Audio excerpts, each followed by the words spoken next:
कक्षा 10-12 के लिए अब हम दर्पण की फोकस दूरी का व्यंजक व्युत्पादित करेंगे। यह आपका चित्र है। इसमें उत्तल दर्पण को लिया गया है। अवतल दर्पण, भीतर का पृष्ठ परावर्तक है दबा हुआ, और नाम होगा कि दर्पण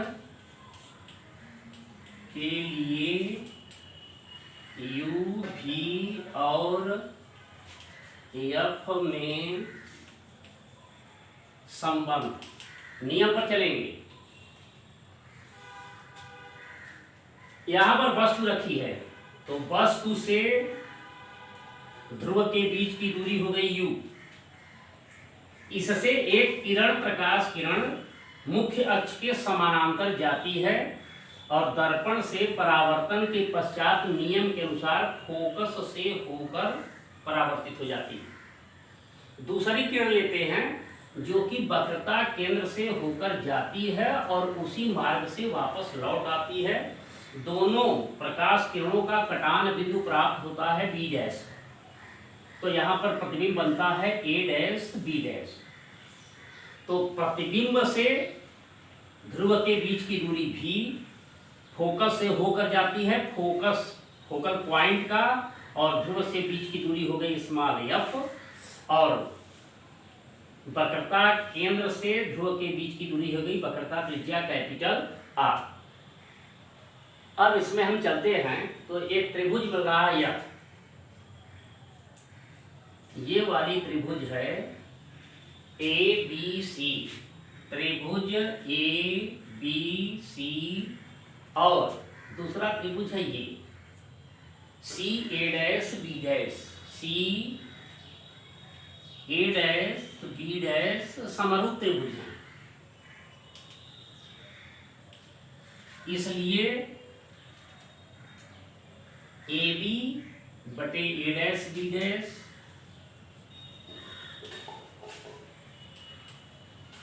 ये दोनों के लंब हुए।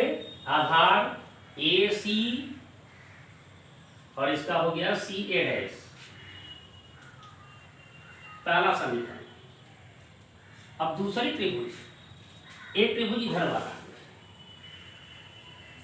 और दूसरा त्रिभुज यह है।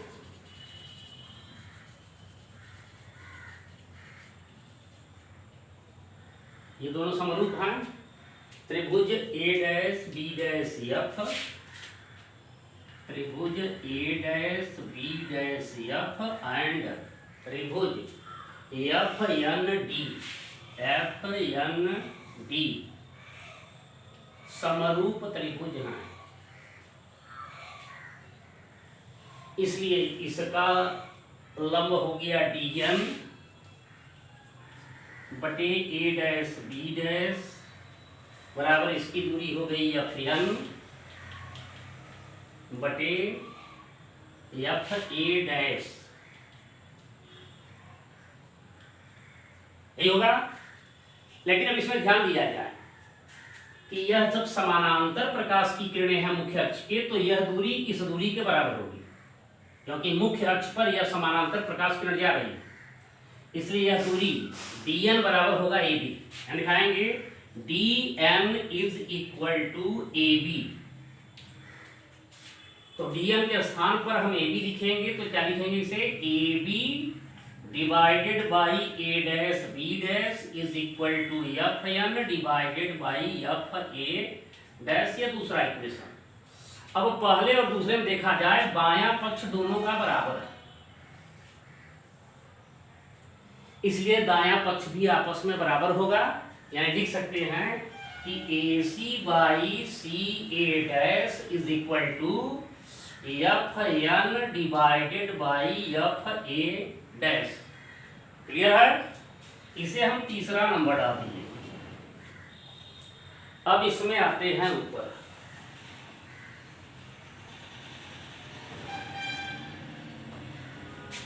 AC by CA' is equal to FN divided by FA'। यही है हमारा तीसरा इक्वेशन।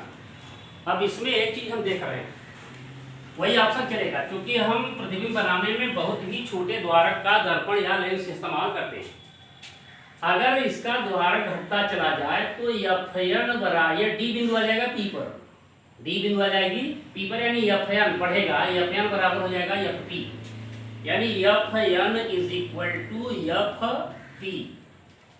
तो यह हो गया AC divided by C A dash is equal to Fp divided by Fa dash. अब इसका हम U, V, F और R का सब्स्टिट्यूशन करें। कैसे करेंगे? AC, इस दूरी को लिख सकते हैं कि AP minus CP।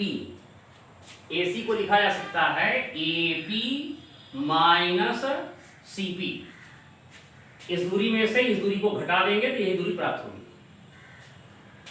CA dash को लिखा जा सकता है CP minus A dash P, CP minus A dash P is equal to Fp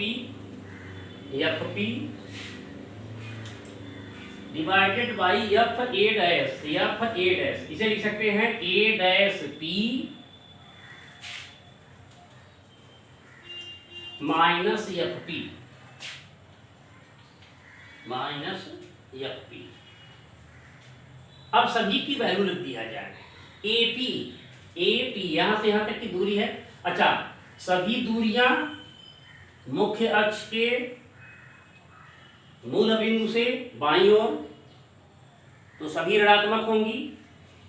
तो AP यहां पर दिखा सकते हैं कि AP is equal to minus U। CP क्या है? त्रिज्या। CP is equal to minus R। A dash P is equal to, A dash P क्या है? Minus V। And Fp is equal to minus F। कर दिया जाए AP minus U minus CP minus R divided by CP minus R minus A dash P minus V is equal to Fp minus F divided by A dash P minus V minus Fp minus F। अब यहां पर इस फार्मूले को थोड़ा सा और हम एक्सपेंड कर दें। तो एक्सपेंड करेंगे तो यहाँ पर हो गया माइनस U और माइनस माइनस प्लस हो गया R divided by minus R minus minus हो गया plus V is equal to minus F divided by minus V and plus F, minus minus plus F।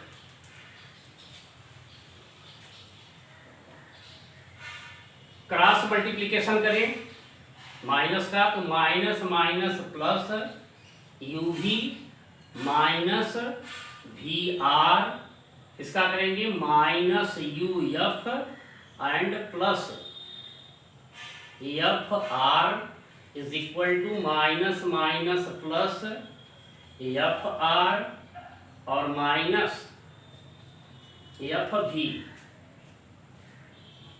तो FR कैंसिल हुआ, बच गया UV minus V और R is equal to होता है,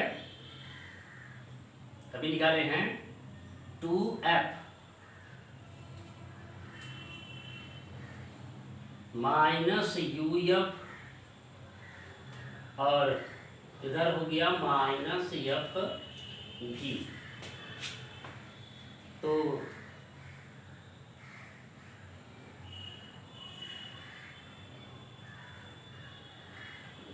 UV और माइनस 2 VF, इधर से आएगा प्लस VF और minus UF is equal to 0।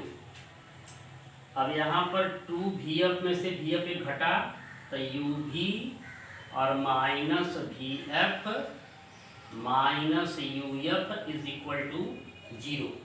अब पूरे समीकरण में UVF से भाग दे दिया जाए तो UV divided by UVF minus VF divided by UVF minus UF divided by UVF is equal to 0।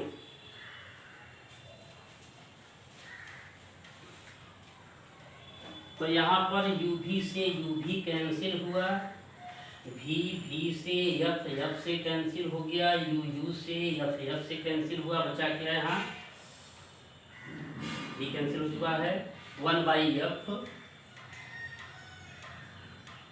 Minus 1/U minus 1/V is equal to 0। Negative वाले ट्रांसफर कर दिया जाए, 1/F is equal to 1/V plus 1/U। यही दर्पण का सूत्र। इसमें उचित चिन्हों का प्रयोग करते हुए आप न्यूमेरिकल प्रॉब्लम को सॉल्व करेंगे। थैंक्स। ये दोनों फार्मूले बिल्कुल कंठस्थ हो जाना चाहिए। थैंक्स।